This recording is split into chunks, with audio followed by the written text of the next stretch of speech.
Now available in paperback and e-readers. Spellbound, a darker shade of black. Get your copy today at your favorite online bookseller. For today's reading, I'm going to be reading an excerpt from my 2013 novel, The Thetas. And The Thetas is an inspiring, uplifting, sophisticated sorority story about a young black socialite who gets an invitation to pledge a secret black sorority. I hope you enjoy this story, and I hope you pick up the paperback or the ebook on Amazon.com by clicking the link in the description box. What do I want to do with my life? I've been asked that question a lot these past couple of weeks. I can't say I have an answer just yet. I've just been trying to get through the semester. 2 years into my undergrad stint here at New York University, and I still haven't picked a major. I've been having too much fun exploring African American history and women's studies in between calculus, economics, and core classes. And as much as I enjoy learning about the history of black womanhood, I know I've got to get serious about what I want to do with the rest of my life sooner rather than later. My train of thought is broken as the elevator stops on the third floor. I head down the Berber-carpeted corridor into a madhouse. With the spring semester over, everyone is packing up and going home for the summer. Kids are boxing up their stuff and carting it out of here as far as Japan. I only need to get my backpack and I'm out of here. I crack open the door to Suite 3C to find my former roommate Megan stuffing her duffel bag with the remainder of her belongings. The tall, slender, blonde, peach-skinned girl, dressed in an orange t-shirt and faded-out jeans, catches my eyes and smiles at me as I enter a former living space. "Hey, Colleen, I thought the movers cleared you out of here last night," Megan greets. "They left my backpack," I say, grabbing the leather book bag off the chair next to my former desk. Megan reaches over to grab an envelope on her desk. "Oh, this came for you. Hand-delivered personally," she says, handing me an envelope. I examine the salmon-colored envelope. The stationery is really fancy cotton paper with a pebbled texture. No return address. Just one Greek letter on the front inside of a gold leaf border. If my 6th grade understanding of the Grecian alphabet is right, this letter is theta. "I didn't know you were pledging," Megan inquires. I didn't know I was pledging either. "I don't remember a Theta house on the NYU campus. I never saw this symbol on top of the sign-up sheets of any of the boards. With all those women's studies and women's history classes you're taking, you don't seem like the sorority type."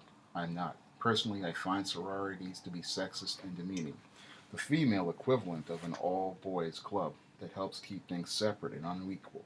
But I'll give Meg the official Colleen Anderson answer for everything college-related. "It's not my thing, but I've got to keep my options open. Can you tell me who gave you this?" Megan searches her memory. These 2 black girls. All I can remember about them is they were really dressed up. I mean, really put together. Designer suits, heels, Gucci bags, and church hats. Their clothes look like they cost a year's worth of tuition here. Conjuring up an image in my head of these girls, I'm imagining the type of well-spoken sophisticates who emphasize their ings and angs when they speak. Chocolate-colored Barbie dolls. What would they want with me? I never thought sororities recruited people. I thought you had to sign up. I thought you had to sign up too. Not that I would. "So what are you doing for the summer?" Megan inquires. "I don't know, Meg. I might just take it easy. All the work I put in this year, all I want to do is sleep. Knowing you, you're probably going to head up to Martha's Vineyard or something and lay in the sun. Isn't that what families like yours do during the summer?" We were having such a great conversation. Then she had to bring in the stereotypes. I'll let it slide because she's a little more enlightened than some of the other white people I've experienced on campus. "I might just stay here in the city, Meg. There's just so much to do here. Man, wish I was rich just like you. I get an apartment here in the village and go see everything. Unfortunately, I've got to get back to a summer job in North Carolina." "What are you going to be doing?" "Learning the ins and outs of a telecommunications and a customer service environment." "You're working in a call center. Experience is experience, and $10 an hour is pretty good money compared to what I was making here on workstudy." I extend my hand. "Good luck, Meg. Hope to see you next year." "It's been nice sharing a room with you, Colleen," Megan says, shaking it. "Maybe you can do it again next year." "I definitely would love to do it again, Meg." I sling my backpack over my shoulder and head out of my former dorm.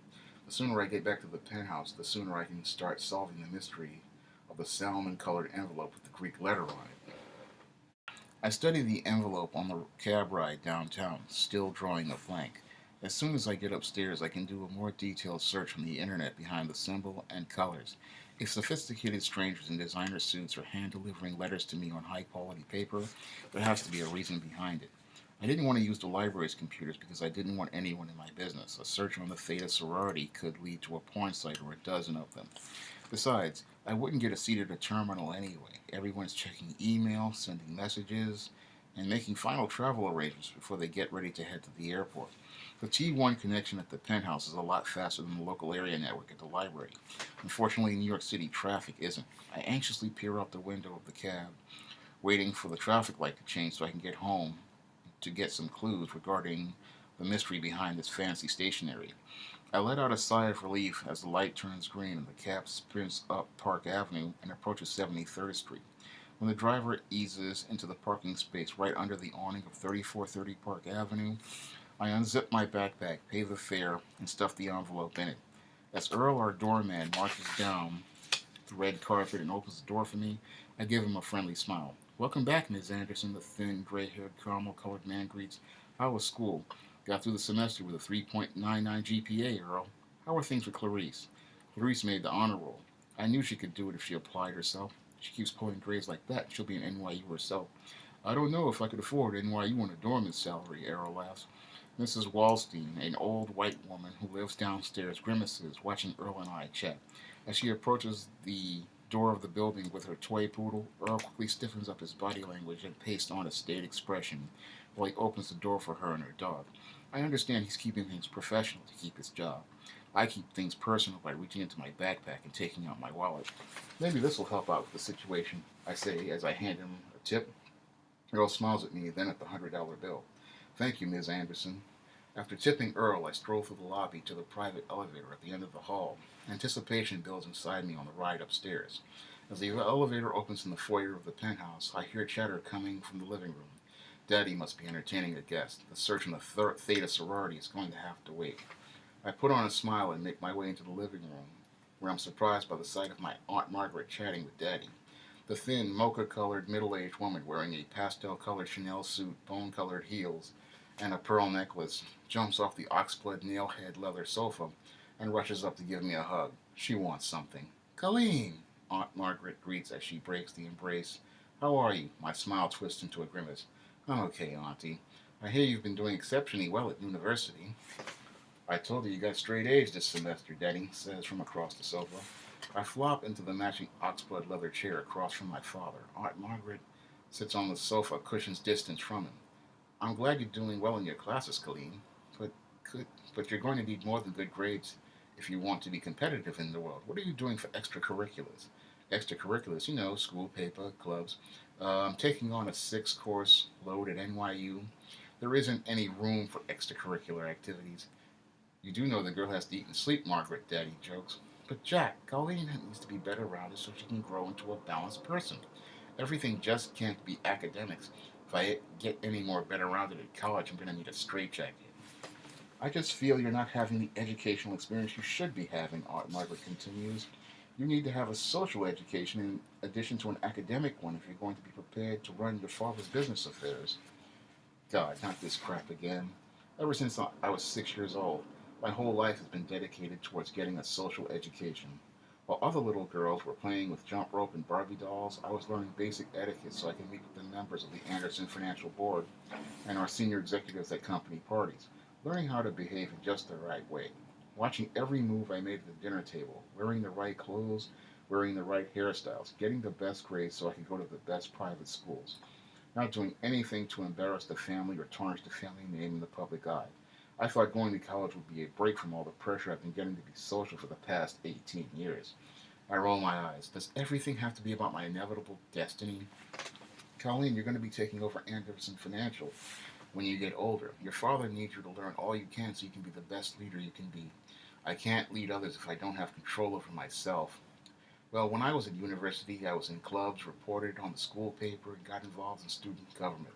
The education I got doing all those things helped me to become the woman I am today, a pretentious snob who thinks she's better than everyone else and judges everyone before she even gets to know them.